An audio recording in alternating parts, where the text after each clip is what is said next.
In our last issue, the Sentinels return. Do our mighty mutants get the W, or do they take a big Sentinel? It's the 58th issue of Tommy Reads X-Men. Let's roll that intro. Tommy Reads X-Men. Tommy Reads X-Men. It's cool. What's going on? It's your boy back at you again with another Tommy Reads X-Men. Today, we are looking at X-Men number 58, written in July 1969 by Roy Thomas with art by Neil Adams. This one is called Mission Murder! Although I will say this, on the cover, it was a pretty cool cover Neil Adams did, and it has Havok on the front, and it says, Enter a Man Called Havok, which was a much better title. Why didn't they go with that? If you remember from last issue, and I'll leave a link down in below so you can check it out, the last issue of Tommy Reads X-Men. The Sentinels had made their return, and they had actually kidnapped Lorna Dane, Polaris, but we don't call her that yet. So they have her kidnapped. Now, Hank and Bobby show up to the scene same time as the cops, and the cops are like, oh, well, you mutants are obviously the culprits. So they go a-hiding in Scotty 2 Hottie's swinging New York bachelor pad. And who catches them? The Sentinels, of course. That's what we're talking about here. Jeez. Now, the Sentinels show up at Scotty's bachelor pad, and they start tussling with Hank and Bobby. Now, they destroy the entire apartment, as Sentinels are known to do, but in the melee, Bobby realizes that he and Hank aren't both getting away. So he decides to, fight the Sentinels on his own so Hank can get away and warn the others. He uses an ice igloo, which, is there any other kind? One thing I noticed is that Bobby's little, things that he uses are always, they have ice in front of them. We get it. You're Iceman, dude, but ice dagger, ice sword, ice duplicates, icy, all that stuff. You could just call it, I'm going to throw this thing at him, but you don't have to put ice in front of it. I don't know. It's just really weird. Like, you don't see Harry Potter like wizard punch, wizard kick, wizard spell. So Hank gets away and tries to radio the others. Cut 2. Angel, Jean, Cyclops are still in Egypt looking for Scott's brother, Alex. Now, they're not finding him, but they do get the radio message from Hank, because all of a sudden they got a radio available, and just for reasons. Reasons. So they get the radio, and Hank tells them what's what. Now, Angel's kind of a hothead, because he wants to just go fly right there across the sea back to New York to go help Hank. But Scott's like, wait, let's keep looking for baby bro, and then we can all fly commercial back to New York, safe and sound. Angel's like, nah, son, I'm out of here. Peace. Screw you guys, I'm out of here. And he takes off. Meanwhile, Larry Trask, or Lawrence if you want to be official about it, son of Bolivar Trask, who created the Sentinels, has Iceman prisoner. He's got him in some weird chamber type thing, and he's blowing this steam on him. Now, originally when reading it, I thought, steam is gonna melt Iceman or whatever. But no, when Iceman, he actually frees him. When Iceman jumps at him, he's like, how come I can't use my powers? Because the steam had some kind of thing in it, steam or gas or whatever he's using, to nullify his powers for 4 hours. Now, that is an unusually specific amount of time. And he mentions this is the first mutant he's kidnapped. So at the time, I'm thinking, how could he possibly know that it would be 4 hours? Do you have a stopwatch? So Bobby's easily handled by one of the Sentinels who's hanging out with Larry Trask. And he gets tossed into some cell where he runs into Alex Summers, Havok, except we're about to call him that right now. And he's in his classic Havok costume, which is kind of a black outfit with a cool circle and some weird headgear or whatever. Now, in talking to Alex, he's like, oh, well, I guess we didn't need to search for you. You're here the whole time? Alex reveals that Trask calls him Havok. He gave him the nickname Havok, and I guess he just liked it? Why would he stick with that? You know what I'm saying? He also mentions that the suit that he got, Trask built as well. Man, this guy was hooking him up with free suits, nicknames, whatnot. I mean, yeah, he's out to kill mutants, but he's nice to Alex. If you're Alex, he's like, well, he's not that bad a guy. He gave me prime rib yesterday for, prison dinner. So Bobby's like, so you just let Trask experiment on you? And that is how I found out that, that's how he knew the 4-hour steam thing would work, because he had already tried it on Alex. And Alex was like, yeah, I did it so he wouldn't mess with this green-haired goddess over here.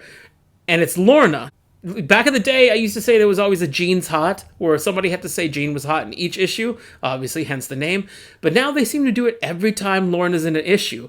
The green-haired goddess, and Bobby's like obsessed with her because that's his girlfriend for now. She wakes up because she was asleep this whole time while they're yelling at each other, and she's like, oh, hey, guys. Now, Alex mentions casually that if he dies, somehow the living monolith, which was a big thing in the past few issues, is going to rise to power with his death.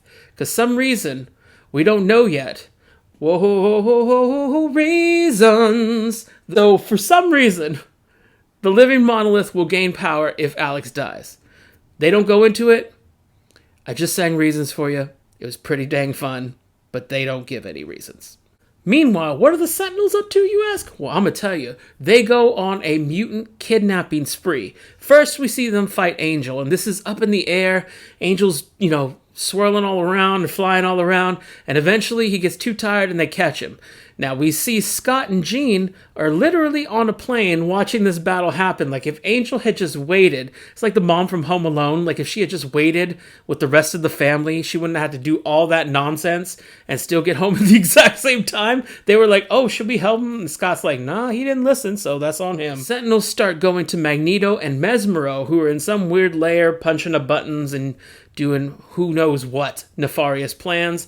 Mesmero is kidnapped easily, and when they go for Mags, you find out that this was a life decoy or a big robot that he was using, and he escaped a while ago, because Mag's smarter than y'all. At Trask's lair, the Banshee shows up. Now, he went willingly with the Sentinel, and I guess the Sentinel thought, like, oh, well, I guess he just gave up. Meanwhile, his plan was to attack him there. He does his little scream. I can't Banshee scream. Obviously, I'm not a mutant. Well, that's not my mutant power. Anyway, I've said too much. But the Banshee puts up a fight for a second, but is easily KO'd. Cut to a flashback of Larry Trask thinking about his father and how his father gave him this weird amulet to wear around his neck. He's like, never take it off. Now, this came out of nowhere in a flashback for like a couple panels, but it's about to be important. Y'all trust your boy. We have a judge who, throughout the issue, hasn't been that important to me reading it, but he's been helping Trask, start the Sentinel program again and find the locations of mutants, because he thought the mutants, for some reason, were going to get a fair shake and, talk about why they're not a menace or whatever, like almost like a court hearing type thing, you know what I mean? But like how they did Superman in that Batman versus Superman snooze fest. Sorry, DC fanboys, keeping it real. It's an X-Men show. We gonna talk more X-Men. Trask is out for revenge. This judge is like, oh, wait, we weren't giving him a fair shake?